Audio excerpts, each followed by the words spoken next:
You are listening to the Co-Movement Gym podcast. The following is a conversation with Kristy Caruso. Kristy has been leading yoga and meditation classes for over 20 years. She will be releasing her first book soon, Lessons from the Nest, which is a collection of 30 short essays that discusses topics like eating healthy food together, getting kids near water, planting seeds, both literally and figuratively, and letting kids get dirty. Kristy is a return guest on the podcast and is someone I always enjoy talking with. She is bright, intelligent, funny, and truthful. When I heard she was releasing her first book, I figured it would be a nice opportunity to get together and discuss it. I would like to thank our sponsors, Native Path Supplements, Lombardi Chiropractic, Home Sweet Home Cleaning, and Thin Line Martial Arts. If you are enjoying this content, I ask that you support these companies in the description and take advantage of the enticing discount they are providing our listeners by using code COMO15. That's COMO 15. I thank each and every one of you for being on this journey with us. Now, please enjoy the show. Kristy, welcome to the Co-Movement Gym podcast. How you doing? Great. Thanks, Josh. It's always a pleasure. Absolutely. Great to see you. Yeah, we have a lot of things we could talk about, Yep. but we're going to talk about something really cool today. You let me know that you just released your first book. I did. I came out Tuesday. Yeah. What inspired you to write a book? I've always been a writer. I've always loved writing. I wanted to write a book since I was a little kid. I was the kid in the Utica library, just kind of like salivating over books and, avid reader. And this particular idea, because this wasn't the first attempt at writing a book, I've tried a few other times, and there just wasn't the enthusiasm, the right energy behind it. And so I left those projects behind and thought maybe I'll come back to them, maybe I won't. But this particular idea came about the summer my youngest graduated from high school. So that was summer of 2021. And it was just a poignant moment. Raising my kids, it's sort of been the central part of my life for a very long time. And it just felt like time to start kind of, at least the idea originally was just to write a book for my children. Sure. Okay. All right. Yeah. I wanted to leave an artifact for Okay. them. So there'd be no doubt in their minds how important our family was to me, how important they are to me, how much meaning they brought into my life, how much joy. And to see your kids get older, you kind of start to understand more that saying my pride and joy. Yeah. Is that like, that's interesting. Is that like sort of, it's cool to see them get older, but is it depressing at the same time? Because like our kid's 10. Yeah. And, it seems like that time period has flown by. And I don't know, it's sort of like now I'm almost thinking, in 8 years, which isn't that far, you will be technically like on your own with your own life and whatnot. Like, and then it's just like, that's gone. I don't know. It's sort of depressing because like I like this stage, right? Yeah. But with that stage changing in that time period, which it does for everybody, how is that for you now? Because your boys are older now. What are the ages? 18? Casey's 20, Devin's 23. Okay, yeah. It hasn't been depressing for me. It's been poignant. It's been moving. There's been moments of sadness, moments of grieving and loss. But I've sort of spent most of my life with the understanding that this is temporary. It's all passing through. Okay. So kind of borrowed from Buddhism, impermanence being a very, central tenet of that philosophy. And so with that in the back of your mind, it's like, well, it's coming to an end. You know that they're going to, God willing, leave the house at some point. Yeah. You don't want the 40-year-old. I was also a very young mother. So I think for me, there was also a sense of like, okay, I did it. It's, I got them out of the house. They're wonderful human beings. And now I get to reclaim something for myself and see what life holds for me without having to take care of people every day. So I didn't find it particularly depressing, but there's certainly moments, and I talk about it in the book, where my heart is being ripped out of my chest. Yeah. But then you heal and you move on and you realize that those moments of heartbreak are just moments of heartbreak. It doesn't mean that the rest of my life I'm wallowing in sadness that my kids aren't in the house anymore. And honestly, right now my son is home from college for the summer and it's only been like a month. I'm like, is it time to Sure.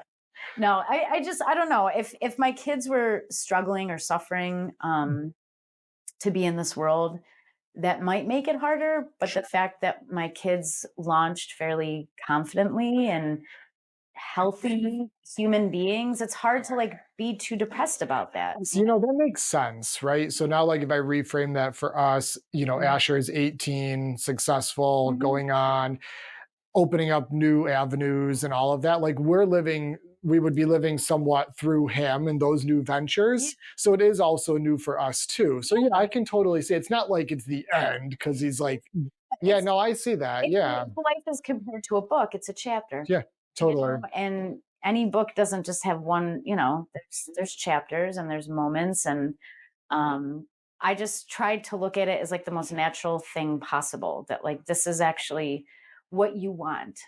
Sure. You want to get to the point where your children are confidently, happily leaving the house to go start their own life. And I just, I don't know, again, I was a mom at 21.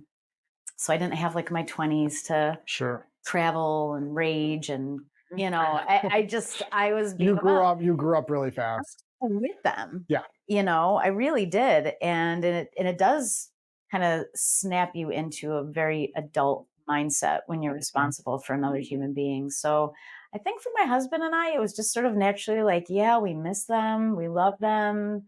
They both went very far away. So they did go far away, or they so didn't? Devin moved to Colorado 2 weeks after high school graduation. Colorado. 17 years old. Okay, sure. And Casey decided to go to school in Florida, upstate New York. He decided to go down to Florida. Yep. So they both decided to go far away, which also meant to me like they're okay. Sure. They're good to go. Sure. Like if they were not good to go, they wouldn't have made those choices. So again, it's hard to be depressed when you see that your kids are healthy, thriving human beings that don't need you every second of the day to get through life. Yeah, it's like failure to launch, or like Peter Pan. Like, yeah, those are some bad, situations for parents. It can be. But some parents like that, and I think that's something actually that's tied in. I didn't even plan on this, but this ties into this quote here. I loved this. You said, as they got older, they bore witness to both of their parents maintaining nourishing elements of their identity. Yeah. What did you mean by that? Because I have what I think that means to me, but that's sort of hitting on what we're talking about now. Yeah. Right? What did that, when you wrote that? Basically they saw my husband and I having our own lives. So important. Raising them was the central axis of our existence, and we were going to go do stuff. We were going to leave them with grandma. Dad was going to go this, and I would stay here, and then I would go here. And I wanted them to see that I can still be a very attentive, present parent and not completely eliminate my identity as a sovereign human being on this planet. Do you think that that's a problem today? I agree. Okay. I do. Again, for people listening, if it is what it is. Yeah. We have our own opinions, but like, like I think when you don't have your outside relationships and hobbies and pursuits and goals, like for you, I think that that's where like the overparenting, overprotecting, that whole overscheduling. I just did a podcast on that with a lady, Lenore Skenazy from New York City. It's because you don't have your own shit going on. Right. Like, no offense, but like, if you have your own goals and you're pursuing your own identities, then yes, the kids are the central part of that. And it is what it is. But the outlying fingers for you and your husband, it's like you have your own stuff. And I think that's really healthy. I think it was healthy for everyone involved. For sure. Because it got my kids used to seeing mom and dad are going to step away for a moment and they're going to come back and everything's okay. So they were never nervous or anxious about us not being with them. I could kind of leave them with anyone. I used to leave them with my grandmother, their great grandmother. Okay. Their And great grandmothers, so they got to meet the oh yeah, great yeah. grandmother. My grandmother passed away about 10 years Wow, ago. that's pretty rare. So my husband and I would see that there's like a concert at the brewery, and we'd be like, Gigi, can we drop the kids off at 5 o'clock? Oh, by the way, can they sleep over? Sure. Okay. It's awesome. And so I was lucky to have the supportive family around me. You know, we Sure. didn't have a lot of family, but we had just enough that we had options. But then my husband, you know, I would go to Kripalu in Massachusetts, that, you Yep. know, The center for yoga. yoga. Yeah, yeah, yeah. Um, Beautiful. yeah. And the first time I did that, I think Casey was maybe 2.5, 3. Um, yeah, I look at it like the second chapter of my book is called Feed Yourself Too. That may be where that quote came from. You know, we're not just going to feed our kids dinner and starve ourselves. And there's lots of ways that we have to feed who we are. That goes Jordan beyond food. Peterson, isn't that in his one book, The 12 Rules for Life, where he says, treat yourself as though you treat or care for loved ones? Yeah. Like, because we take care of other people Yeah. and our pets. I've read Yeah. a study on this Yeah. better than we do ourselves. And I thought that was very correlative to that quote right there. I've seen an awful lot of that, and I feel like I've always been the mom that's like encouraging, to the point where I had a friend who I felt like the encouraging went a little too far, Mhm. and she started to feel like I was judging her choices, and I was like, oh my gosh, Sure. I'm so sorry. I'm just worried about you. I see that you haven't had a literal moment to yourself since you started to bring children into this world. And, Yeah. you know, not that it has to be done the way I did it, you know, but I think my husband and I giving each other the freedom to explore what feeds us and what lights us up was good for our relationship. And again, a good example to set for my kids. I mean, I'm actually going to be a grandma soon.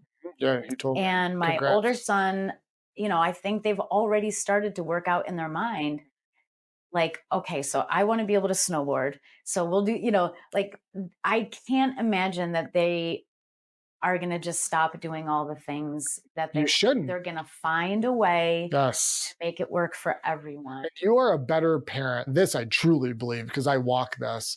If you are taking care of you fully, Yeah. right? Food, sleep, Healthy human, hobbies, right? Yeah. happy, better parent. 100%. Yeah. Yes.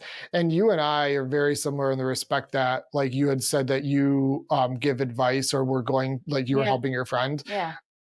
I'm very similar, and it's a very fine line It sure is. because you and I are helpers, and Yes. right, and we Yes, know, sir. yes, and empath, and so yeah, and so our natural tendency is to see something that may need some help or assistance or advice, and to put ourselves out there.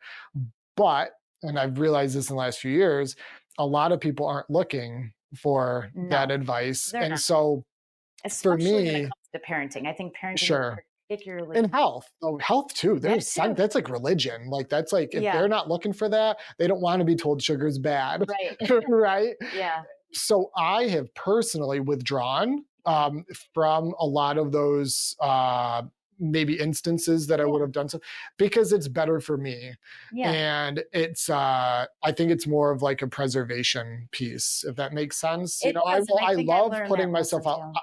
out there and helping, but when the time is right and the student or whoever Yeah, is there saying, hey, like, you know, I'm ready and I'm willing and I'm engaged, versus me trying to just fix everyone around me.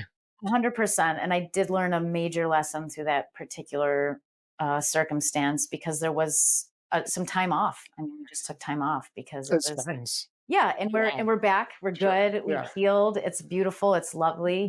Mhm. And I actually am starting to see her reclaim some of herself and start Yeah. to do some things for herself that I'm just really relieved to see because again I just believe in balance and harmony.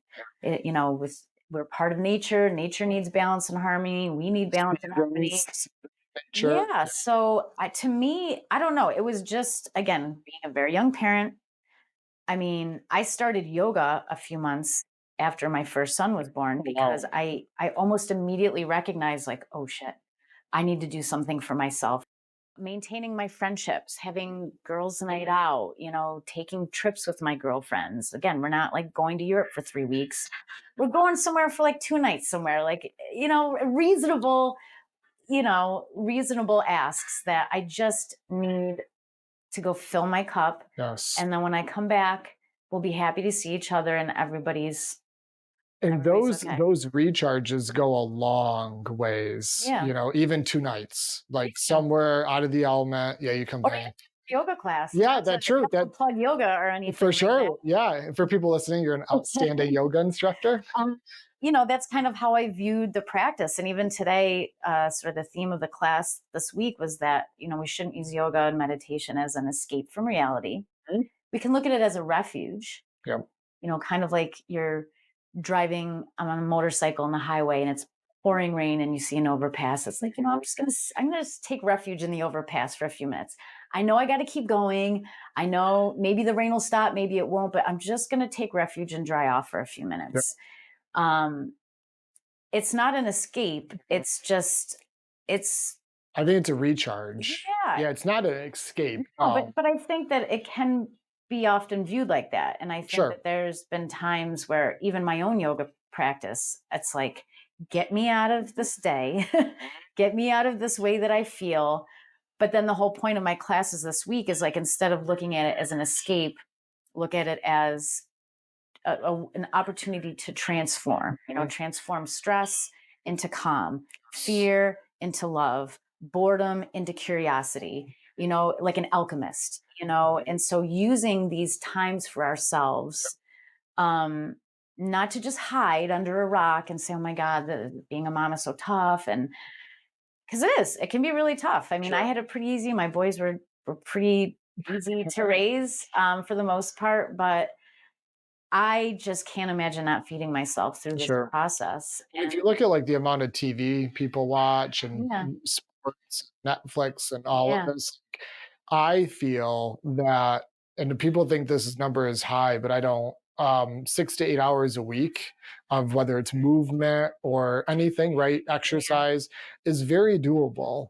About an Yeah. hour a day, Yeah. and you can become very, if your goal is to be very fit, you can become very fit at 6 to 8 hours a week. Yeah. You could be very healthy, very, organized. Like, and if you don't, I say this a lot, if you don't have time for that Mhm. 1 hour, I feel you need to look at everything. Yes. Like, you can make the excuses of like, I'm tired when I get up, and then I need to go to work and I need to stay there 10 hours. And then Yeah.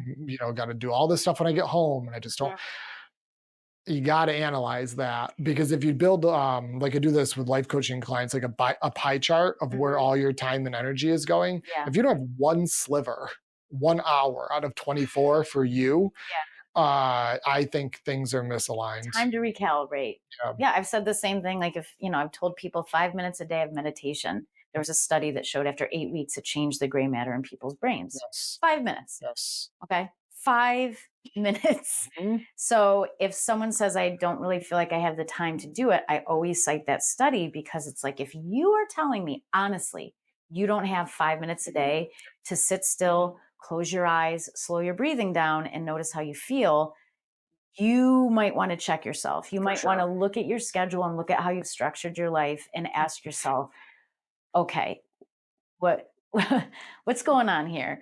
But it's what you prioritize. It's It what you is. prioritize. And my husband and I prioritized ourselves Yep. in the process of having a family. And for the most part, we're prioritizing our children. That's the bulk of our time. Yes. Um, yeah, I think another thing that it can lead to is like an over attachment. Oh yeah, and that's where I think that depression comes in. Like making With your kid, like living your life through your children, and that's where the closing out everything else, because I think it's well intentioned. Like sure. the vast majority of the time, it's maybe not even a completely conscious thing. But you really do blink your eyes and they're gone. Yep. And so I pre-planned, I thought of it in advance, that when my children leave the house, I want to have a strong sense of myself. I don't Yeah. when my house empties, I don't want to feel empty.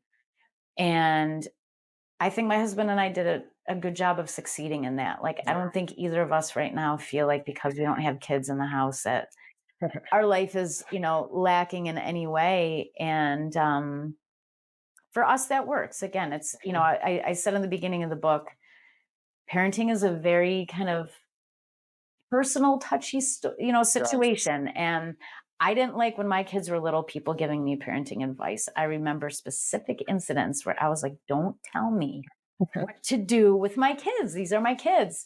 It's a slippery slope. But at the same time, I feel like my husband and I were a really good team.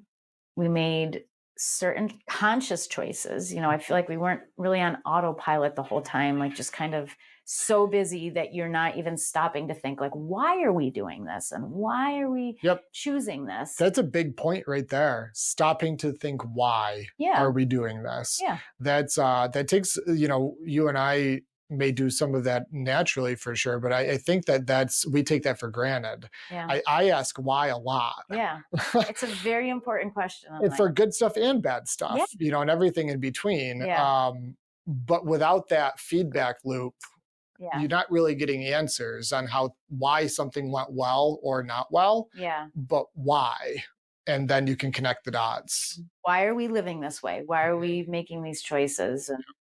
And just to be, I guess one of my biggest hopes for the book is that people will prioritize the responsibility of raising children and to try to find a way to do it that it doesn't suck the life force out of your body and out of your heart and out of your mind, so that when that moment arrives, and again, God willing, it will arrive where they are ready to go, that you don't feel like a lost soul. You don't feel like an empty shell. You've actually created a life for yourself alongside this incredibly important job of parenting. And so to me, part of being a good parent is taking care of yourself. Years ago, I was in San Diego at a seminar. It was a fitness seminar, but there was a life coaching piece. And Sharon Preet, who's been on the podcast, she's a life coach from Calgary, very high level lady. And she opened her presentation with, "My kids are not my number one value." And everyone in the crowd like shit themselves. They're like, "Whoa, this lady's a bitch." And I knew what she was getting at.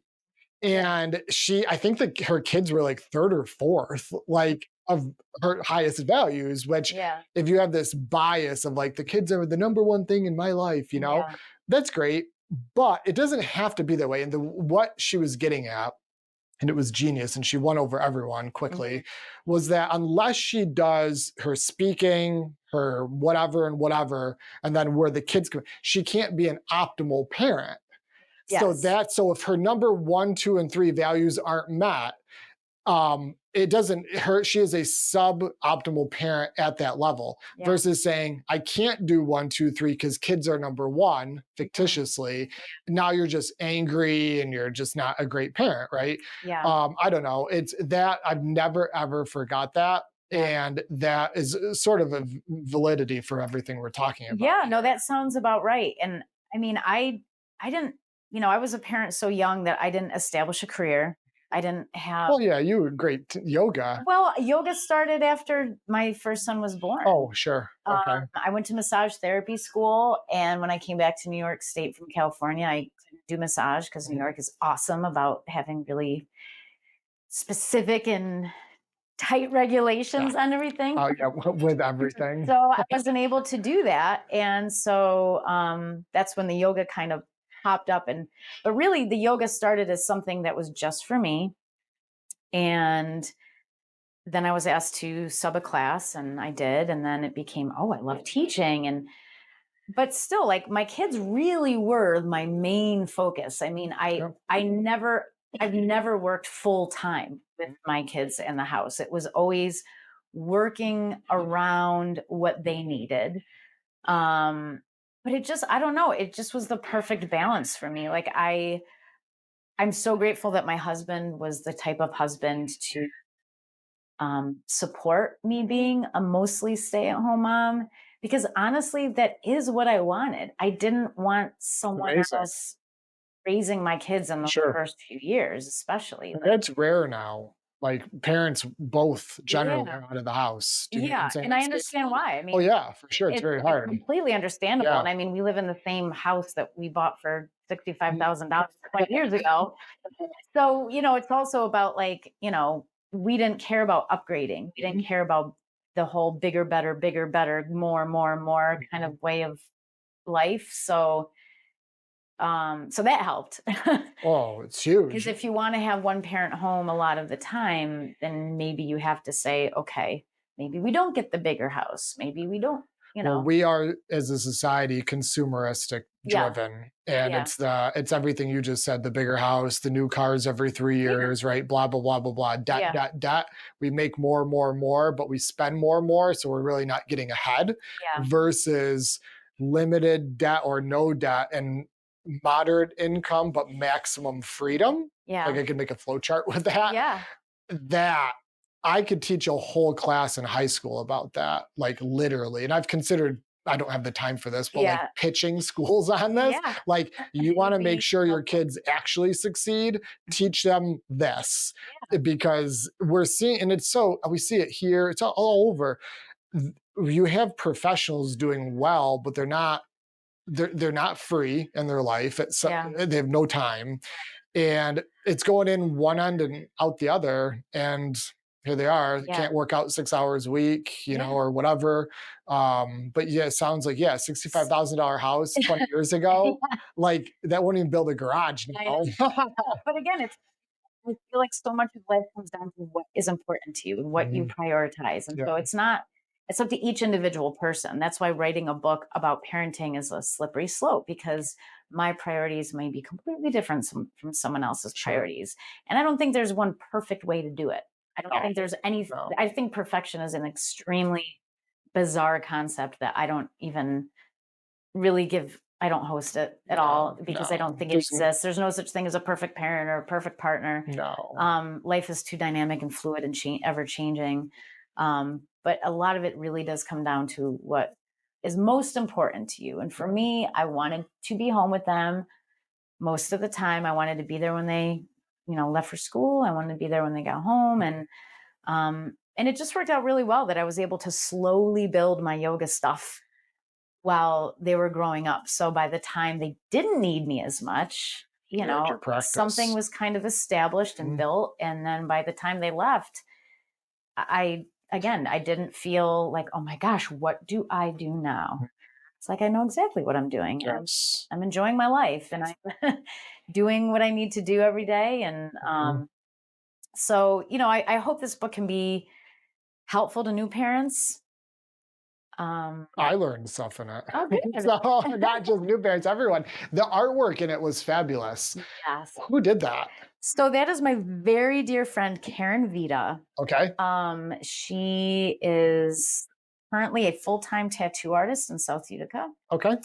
and we've been friends for a very long time. She's been an artist since she was, 5 months old. Probably her whole life has been art. And I was just going to have her do my cover Mhm. because we're such good friends, and I love her art. And it's like, well, this is a no-brainer. You're going to do my cover for me. And then it just turned into like I don't know, like her art is so whimsical and Oh so kind of yeah. emotional to me and impactful. It's like, how cool would it be if you could actually do a drawing for every single chapter? And thank goodness she agreed. And she really did an amazing job. Yeah, I well, can't even shout out to imagine her. Yeah, it was what one of was the on. first things I noticed. Like as I'm going through the chapters, I was Yeah. like, "This is really cool." So Yeah. then, this very special project to me then became this even more special project of collaborating with a friend and being able to experience that creative collaboration with someone, which is actually pretty foreign to me. I Mhm. have not been that professionally collaborative in the last 20 years. In fact, I've been sort of a lone wolf a lot of my Mhm. life. So it was amazing to do that with her and for both of us because this is the first time I've written a book, this Yeah. is the first time she's illustrated like that. So for us to together see what the process actually like how much work you actually have to do and And we just had so much fun because we're such good friends that we would get together, and we even hid some little Easter eggs, we called them, in all the drawings, things that, no one's Really? gonna notice. Okay. I'll look Mm, for them now. but like homages to important people that passed away. Mhm. My boxer who passed away, 3 years ago, there's a Mhm. little paw print hidden in the images somewhere that is honoring, my lovely boxer. And so we just had so much fun. And I really owe her a lot because she didn't have to go as far as she went to Yeah. make the project even that more special. So now I feel like I'm leaving an artifact for my children. Mhm. And now we have this artifact of our friendship, Yeah. which just couldn't be cooler. We're Yeah. so excited. And the collaborating piece that you just realized, like something I realized maybe, I don't know, probably 8 or 9 years ago with the Uh-huh. business is like instead of being that lone wolf where Yeah. like we can do everything type mindset, Yeah.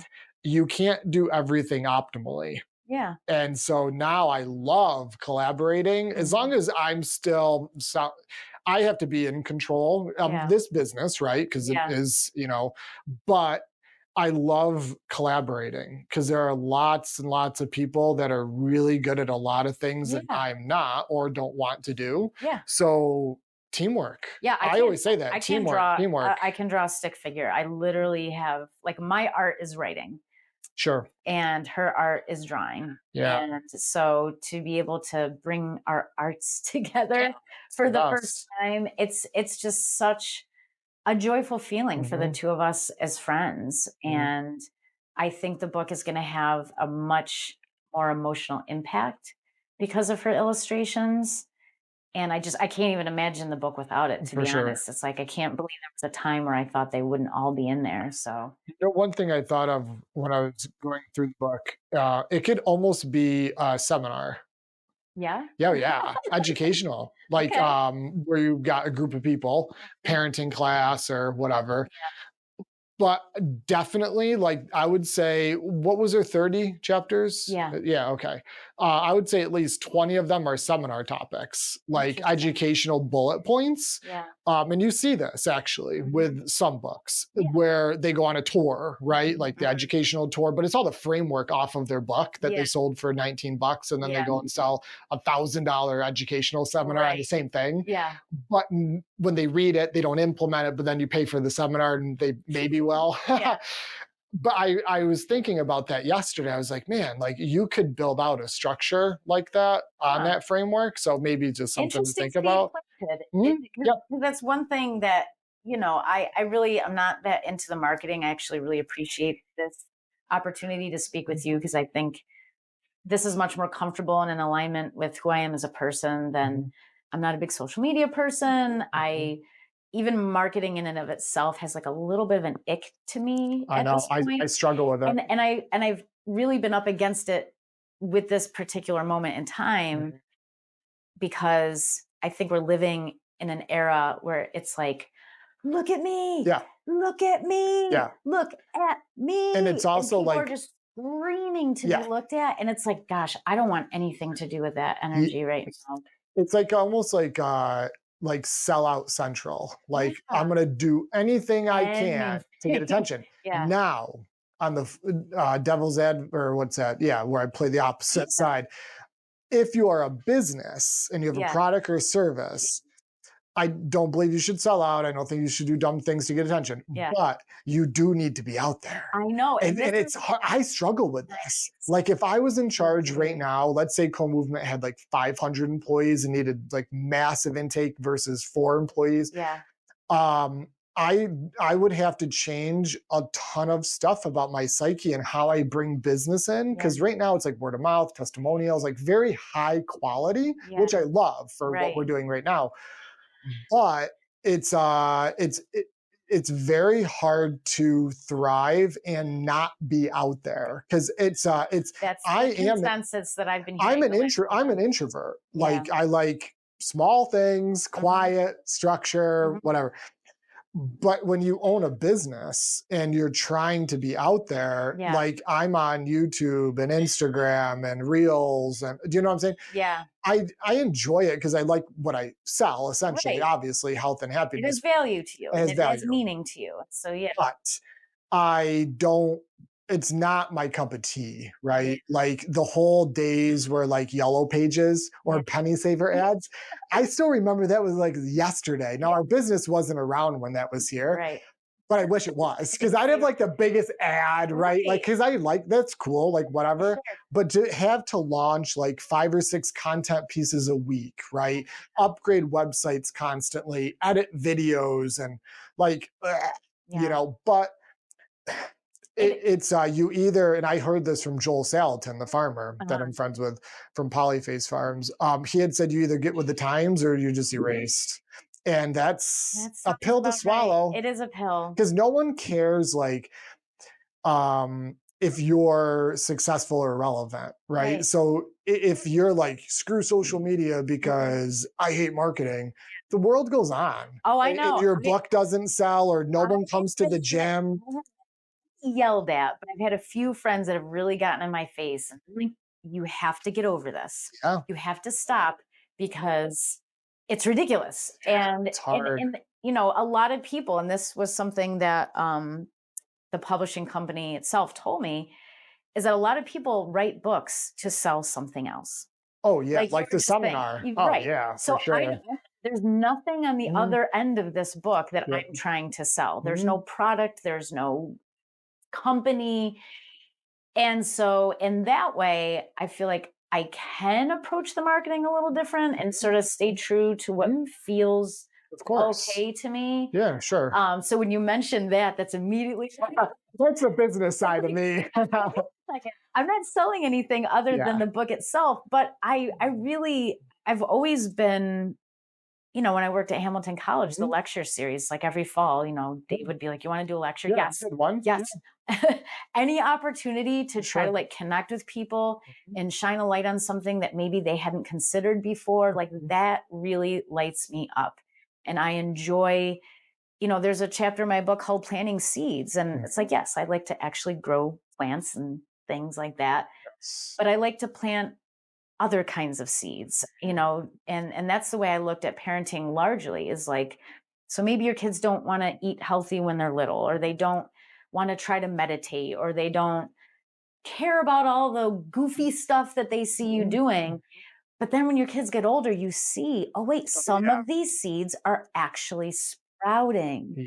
And if I hadn't planted them consistently, then maybe they would make. I would have no way of knowing, but it Mhm. is so heartwarming to know that some of, again, healthy seeds, that they actually start to sprout sometimes when your kids get away from you. I remember reading that chapter, and yeah, it's really how I view like my role as a parent Hmm. is creating experiences Hmm. for examples Yeah. and almost teaching that way Yeah. versus do A, B, and C, right? Right. Like telling. Yeah. It's like live this way and have these habits and patterns and Yeah. presence, Yeah. and then the child follows, right, at some level, right? Or Yeah. they're exposed to it, At you least the know? seed has been planted. Yes. I was watching this Dr. Bruce Lipton Yeah.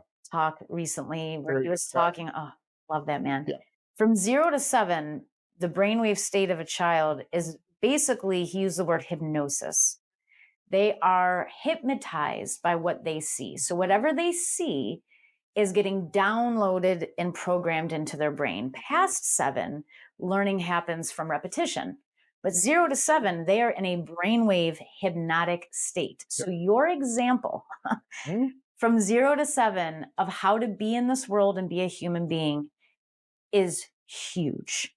And that's again what I mean about wanting to see people prioritize Yep. the role of a parent and how incredibly influential, whether you are conscious of it or not, you are influencing, especially 0 to 7, Mhm. the future life of this human being. And so what example are you setting? And listen, me and my husband are not, we certainly did not set a perfect example. Oh, sure. Well, no one can. Yeah. However, I can look back and see, I'm just really glad that I planted the seeds that I planted, because again, and some of them are as simple as, my kids are huggers, and they're very, That's a lost art. People don't like physical anymore. nuts. All my friends, we're huggers. Yeah. And so my kids, when they see me, they embrace me and they squeeze, and it's like, that is because we raise them to show love and to not be afraid, and I'm not saying go and hug a bunch of strangers and geek people out. I'm their mother though, and like, to have a warmth with my children is so important to me. That Bruce Lipton piece you brought up with the 0 to 7, I've heard that quite a few times. Everything from like the business world of building successful kids to health to everything else. I've heard that same thing. Imagine now with the number of kids growing up from 0 to 7 on tablets, right? And not in nature, and their parents are gone, and this and that. Like, the self-correcting mechanisms after that would be very hard. After that DNA, or the I'll call it programming, is already in there. It's much harder to deprogram than it is to program from 0 to 7. I think once a habit is built, like if you can instill certain things in your children by 7 years old, the way I looked at it is like, okay, there's a certain way and rhythm and energy that we want for harmony in our home. I'm going to be freakishly consistent in the beginning, so that by the time they're like 9, I don't have to hammer on these kids all the time, because it's already been instilled in them, and at that point they can be more kind of like fun to be around, because you're not just constantly trying to, just like the basic respectful components of being in an ecosystem with other people, Kids that you want to be around. Jordan Peterson says that all the time. It's like, don't raise kids that you end up hating. It's so true. Think about that though. Like, if they're watching 6 hours of TV a day and they have all these bad habits and they don't clean up and they're not driven, there's nothing about that you're going to end up liking. And it sounds horrible. It's your child, but you built that. And so, build kids that you won't hate. Oh my gosh. I like my kids just as much as I love them. That's huge. Think about that. I can't imagine not. I have moments where I don't like my kids, but they're very fleeting. And again, they're like young adults now, they're in their 20s, and they're forging their own paths and creating their own lives. And, something I was just talking to, I had a girlfriend visit the last few days. She came from Wisconsin. She has 9 children. Okay. Wow. Yeah. That's been she brought 2 of them. Busy life. She brought her 2-year-old and her 20-year-old daughter. And, everyone's view of success is different. And, because she has so many kids, it's just this wide spectrum of personality and what they want to do and where they struggle and all of this. And I said, honestly, what makes me most proud of my children has nothing to do with what they look like on paper. Oh no, I think parents need to get away from that. To do with how they carry themselves, how they treat people, how they make other people feel when they're around them. Like those things to me are of a higher priority than having this long resume of things that, again, what is your idea of success? For me and my children, success to me was, I can swear on this podcast. Oh yeah. I didn't want my kids to be assholes. Oh yeah, for sure. There's a big theme in our house too. It's like Ginny, my wife, always says, "Be kind." Yeah, just be kind. It's like I said, I don't care what you do with your lives, just don't be dependent on other people for your basic survival. Be able to care for yourself, and don't be an asshole. Goes a long way. That was my main mantra. So now I see that they are such good human beings. And so they're both very different. Casey's in college for finance. My other son's about to be a father. But But it's the energy they bring into a room. It's Yeah. that people have told me like, wow, your kids are just really great people, you know? Yeah. And so if you can be a good, healthy person, you can go do whatever you want to do, whatever lights you up. I agree. It opens doors if Yeah. you're likable and kind And if and you have a healthy foundation, you yep. know, a big part of what is so upsetting to be alive on this planet right now is it just seems like mental illness is like Oh, it's everywhere. it Oh is. yeah. I'm like, why can't we raise mentally healthy children Oh anymore yeah. Or adults. or adults? But they were once children. Oh yeah, You know what I sure. mean? Yeah. They though the adults we're seeing struggling to have like a steady center, just the ability to function, the ability to. Oh, that's becoming foreign It's in a large really majority. upsetting. Yeah, and we all struggle, right? Like Of at some course. levels Oh for my sure. goodness. So there's no judgment here. Oh, But no. statistics show that we're definitely on a downward spiral in Yep. terms of the mental health and all of this. And Yep. we could do obviously a separate podcast on that. But just being squared away and Yeah. kind, Yeah. that basic foundation is like having a good strong foundation on a house, and now you could build something pretty up top, Yeah. right? But if your foundation sucks, then it's sort of like you said, the resume perfection, right? Yeah. That's the top. Yeah. That's just, it'll crumble without the foundation. You're going to end Right. up on 16 meds, and you're going to have diabetes, and it's all this other stuff. And Yeah. so to have both is great, right? Like that, Yeah. I'm a believer in both Sure. sides.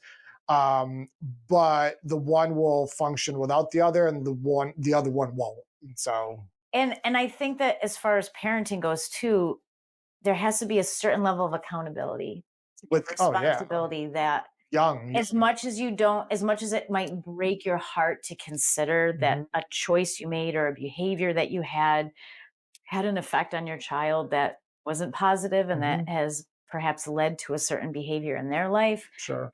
it's a really hard thing to do, to look in the mirror and say, oh my gosh, like I may have contributed to, Yeah, you see an anxious parent mhm, and you see they have an anxious child. And yeah, and that, I mean, I don't know if our society is ready to do that. I don't know if yeah. parents are ready to, I've already been able to see things in my kids that I know they got from me, and I'm like, shit. Oh yeah, for sure. Oh And no. think about, like, That's what I mean. because all parents have good intentions. Like, Yeah. we can agree on that. Yeah. So let's say, take me for example, where like I work with Asher on educating on eating healthy Mhm. and like bad versus good, and you can make Mhm. better choices, and that could lead to like a self-conscious, like, fuck it, Yeah. I'm gonna just eat donuts and drink beer Right. because for 18 years Yeah. Josh was the health guy. Caged animal let up. It could do that. Yeah. I won't feel bad Yeah. because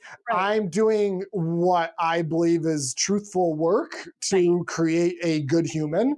Yeah. And so, but yeah, I think you definitely run that. And you see it in sports a lot where Yeah. the parent just pounds Johnny, Parents. pounds Johnny, pounds Johnny. And then they get to college, they flunk out of school, they quit sports, they do tons of drugs, and they're They're just like, depressed, anxious. yeah. Yeah. And they totally go off that other side.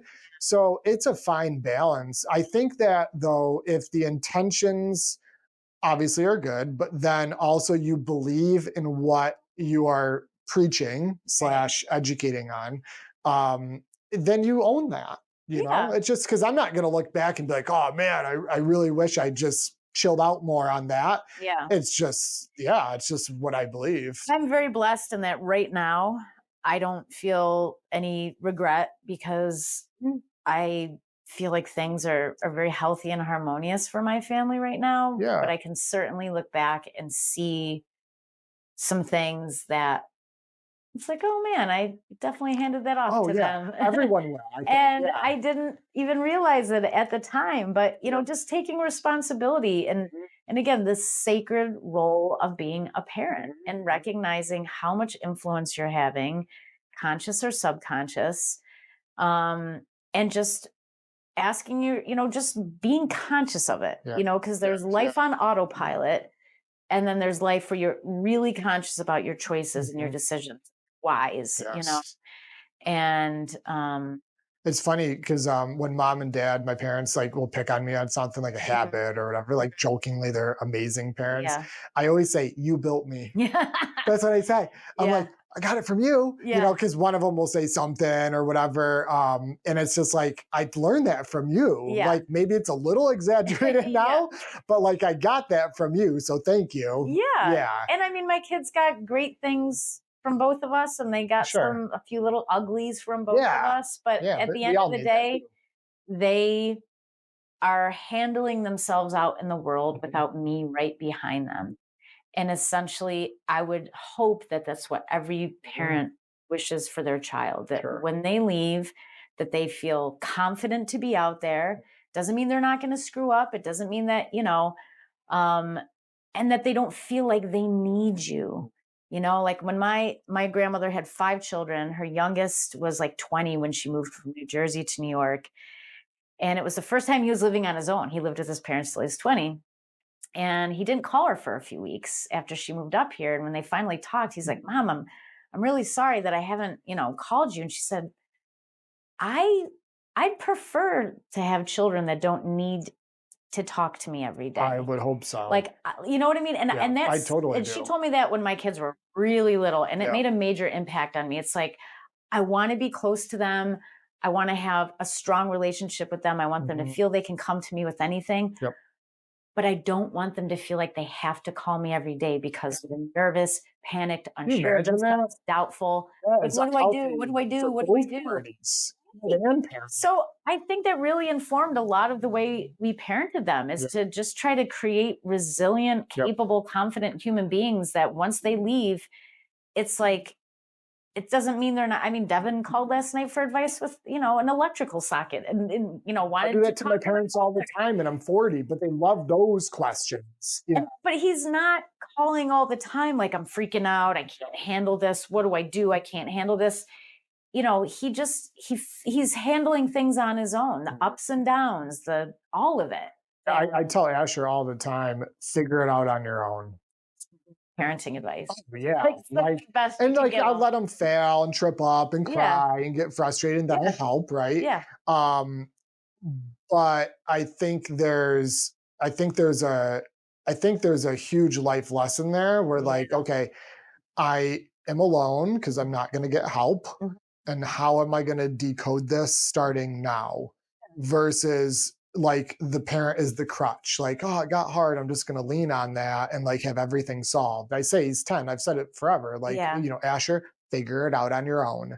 Yeah. And, we go through that process, And it changes with time too. You're going to speak, a 4-year-old is at a different level of consciousness Oh, than a yeah. 14-year-old. Yeah. So to just kind of be aware that as they're getting older, as they're maturing, as they're starting to stray from the house a little bit more, that like, that's all very natural, and that you're going to have a different way of talking to your child at each stage of their Oh, it's development. changed a lot. And, Yeah. if you're still kind of, I don't know, patting your child the same way you did Yeah. when they were 3, when they're 10 or 11, I don't think that's a service to the child. Like, I think that's Just actually, raise soft kids. and soft is a word that, no offense to any of the listeners, I hope you don't take offense, but that's a word that comes up often, Oh, is yeah. this world is not easy. No, it's It's significantly harder than actually, I it's expected. very challenging world to be in, but the challenges can make you stronger Yeah. and make you wiser and make you more grateful, each time you get through one, or it can just take you down. Yeah. It's like a sink or swim world. Yeah. And what would be depressing, going right back to the beginning of the interview, was if my kids were sinking because their mental health was so bad, or because their physical health was so bad, or because they just had no confidence in their ability to solve Resiliency. the daily ups and downs and little problems that happen to everybody. And I I often feel bad for kids that I see, again, well-intentioned parents. They think that, well, if I protect my kid from every discomfort and every disappointment, they'll be happier and we'll all be happier. I don't subscribe to that. I actually subscribe to Yeah. make them a little uncomfortable, Yeah, not a test little. the water, Yeah, oh, for sure. and it might be hard as the parent in that moment to see your kid like going through something hard, but Yeah, it's I gonna don't make even us actually better even find people. that hard. Good. No. Yeah. Wow. I think a lot would argue that maybe, but no, I think struggle and that whole thing is just because it's a big mantra for where I live too. Like Yeah, jump in the cold water, like do tough things, like right. figure it out.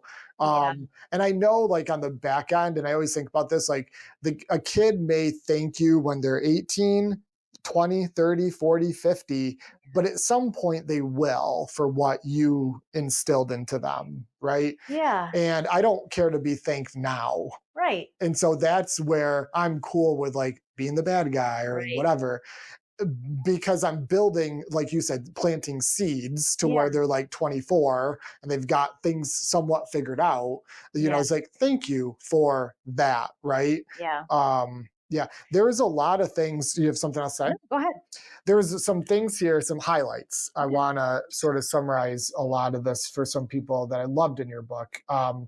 The chapter on bath book bed. Yeah, So I'm just gonna skim through these. Like sure. I'm a huge routine guy. Mhm. You are into Yep, routine, obviously. yep. So like this chapter for me was huge because without a routine, I think each day is sort of chaos and survival. Mhm. But this bath book bed is like I try to emulate this in our house. And Mhm. it's hard, right? With sports and different Mhm. things, no day is perfect. Yeah. But I laughed because like I would have titled that the same way. So good chapter for people. Yeah, The majority of families don't eat dinner together now, yeah. and they're sitting at a table on their phones. And so it is, I believe, a huge piece, and this was in your book, to have dinner together, Yeah, prep food, eat a healthy meal, talk, eye contact, how's your day? yeah. Card games. We play card Mhm. games sometimes. That half hour to 45 minutes, I think, is really, really big. So you don't draw apart. And Yeah. not every day is that possible. Like No. last night, was it last night or the night? He had a baseball game to like 8:30, right? Yeah, It's sort of like survival mode. yeah, But as much of that as possible, and you had that in yeah. your book. It's easier when they're little. Once my kids started getting into more activities, it started to morph, Sure, understandably, sure, but the foundation had been set sure. before they started to have When I eating was a activities. kid, I had a stay-at-home mom, which was amazing. We had dinner every night Mhm. together. I'm talking like straight up through high school. Like Yep. after practice, we would just have a late dinner because Yeah. my mom is, and she's still like this very Mhm. routine and Yeah. like the home cooked meal Yeah. and the apron, Mhm. and it's all like, Yeah. but that was great, like Mhm. amazing, Yeah. even when I was home from college, it was like dinner's at 6 Yeah. and nothing's changed, I but there is appreciate so that. much to that. So much. Yeah. You talked about this. We talked about this earlier, but no whining. I like that. I hate whining. Um, I thought that might be one chapter that some people may not resonate with no, because I do. I was pretty harsh. I was pretty like I didn't tiptoe around the fact that my husband and I had like zero tolerance for whiny Oh yeah. voices. Like I always tell zero. Asher and other kids too that if he's hanging out, like the ambulance is coming, Yeah. like wah wah wah wah. They hate that, Yeah. but it's true. Like stop. Yeah. Um, It's the use of your energy. it's And that's what not. I said in the chapter. It's like all of life is trying to figure out how to refine the way you use your energy, to use it Mhm, skillfully, mhm, efficiently, wisely. To me, whining is like the most like unfruitful, like mhm, inefficient use of your body's mhm, energy. So mhm, mhm. yeah. You had a So, quote here. Let's see. I never considered wiping down or sanitizing the playground swing, grocery cart, or the doorknobs of our home. Having grown up getting dirty and being outside, I wanted them to enjoy the same freedoms. I wanted them to build their immune systems through mhm. direct contact and without fear that everything they touched could potentially make them ill. Yeah. And I started this off here with we live in a super sanitary protected environment. I Yeah. like Wally, like Bubble World, and it's I I laughed because I always say like I'm a dirty guy. Yeah. Like I work with my hands a lot. I'm in the Yeah. garden. I'm barefoot. Yep. I clean up puke inside with an animal. Like Yeah. I slaughter chickens. I Mhm. gut deer. Like I'm a dirty guy. Like, Yeah. but I don't think that's bad. Like you know what I'm saying? Oh, I do know what Like you're I take saying. a shower, Oh, like I'm I see you sanitary. doing that on Yeah, yeah. In my car, you might. You cleaned yourself up. Yeah, for you. So, Yeah. but it's like I see this like excessive like washing and like hands like the sanitizer, and I don't know. It's I think that you had mentioned the immune system. I Mhm. think that getting exposed to things more often. There's studies that show like kids that playing in dirt like at younger ages, or like they say eat a pound of dirt by the time you're 3 or 4 or something, Yeah. right? It just makes stronger kids, right? Yeah. Their immune systems. And so, yeah, I laughed at that. Yeah, it And was good. that's one of the chapters where I'm like, oh, I might piss off people who like to have their little hand sanitizer with them everywhere. But I'm sorry, I didn't grow up with it. I feel like it's a newer phenomenon. And then Mhm. COVID happened and it became like something, a whole new beast entirely. Yeah. And I believe, and maybe someone can prove me wrong, that the more you expose yourself to your environment, the more you're able to tolerate Oh, your yeah. environment and live You adapt to, harmonious. you You're adapt to adapting stress. to it. Germs are stress. Yeah. And You adapt to that. I grew up in the 80s and I don't think I ever saw a bottle of hand sanitizer anywhere. No, I And didn't so, either until I got to are college. we more healthy now as a society because we have hand sanitizer than we were in the 80s? I think the numbers of childhood chronic diseases has exploded, and that's a whole nother podcast topic. But yeah, I encouraged my children to be dirty. It's good. Touch things. Another quote that I love: "Don't be afraid to be the black sheep or of the family that does things Yeah. differently than everyone else." Yeah. Yeah, I always say that I'm like the lone eagle. Like it's just Yeah. like black swan, black sheep. Yeah. It's you don't want to be average. Like the definition of average now is like I don't think that's what you want to strive for. Right. So, but it's hard being different. And I talk to Yeah. kids and adults about this, like with choices. It's hard. It's easy just to make the easy choice, right? Sure. Like just what society's telling you to do. Mm. But when you are part of that 1 out of 10 group, it's lonely. It is. And that's a Sure. big part of my life. Like I'm lucky. I say lucky, I built this, but like I built this community part of because I struggled for a long time being alone with those viewpoints with Yeah. health and activity and Yeah. all this stuff. Now I'm surrounded by it, which is amazing. Yeah. But not everyone is in the beginning. And so for Right. kids, Kids, it's especially difficult big because I time. think primally, like biologically, if you don't fit in, the old part of your brain says you're screwed. You're going to be left behind. You're going to die. Yes. But that's the old part of the brain. Now we have the Yes. front of the brain where we can critically think and but it's like, teenagers feeling out of place, like is devastating. Oh, You know what I mean? Asher's in 4th grade and he's going through that now. Yeah, So, fitting in. and so, I realized like, okay, our family's a little different. We do things a little differently. There were times where my kids weren't like thrilled about it. But again, we got through it because we just explained like this is what we do. This is what we do here. And we do it because we're consciously choosing to do it this way. So I'm sorry if you don't like it, but this is what we do here. Yep. You can do whatever you want when you're not here. And then it turns out that like now that they're older, I think they appreciate our freak flag flying more now That's what you call than it? ever before, That's a like good t-shirt. Jimi Hendrix quoted really? freak flag flying. Okay. But it was a little but a lot of it was just like stupid stuff. Like Devin, like, why don't we have crappy food at our house? Like my friend. Oh, It's like, yeah. because we don't. Oh, yeah. And I'm not going to go buy crappy food to make you feel better about fitting in with your friends. Oh, yeah. And they didn't have a lot of That's a friends over. daily struggle. Yeah. Yeah. Well, like when we have friends over here, a lot of times it's like we end up like going to get different food Yeah. because they don't like, whatever. It's like we got vegetables and meat. Purists, we Sure. we certainly had things, in We were talking about pizza before we started Yeah, hit I love record. pizza. Yeah. We were middle ground people, but my kids did feel like they were sticking out a little bit at times, and I could be wrong, but it seems now like they wear it like a badge of honor. Oh yeah, I like to be different now. And to me, like, I've just had a rebel spirit for most of my life. And so to be the person going against the grain, I'm okay with that, but I can understand how an adolescent or a Oh child yeah. would feel uncomfortable with that. But again, discomfort, Yeah. it's not the worst thing in the world. And It's interesting. I think that, and for me, it happened pretty early. I was in college, I think, where I think it, the sooner that they can be okay with being that black sheep and yeah, like truly secure in sort of what they're striving for and yeah, wanting to do, the better. Sooner yeah. the better.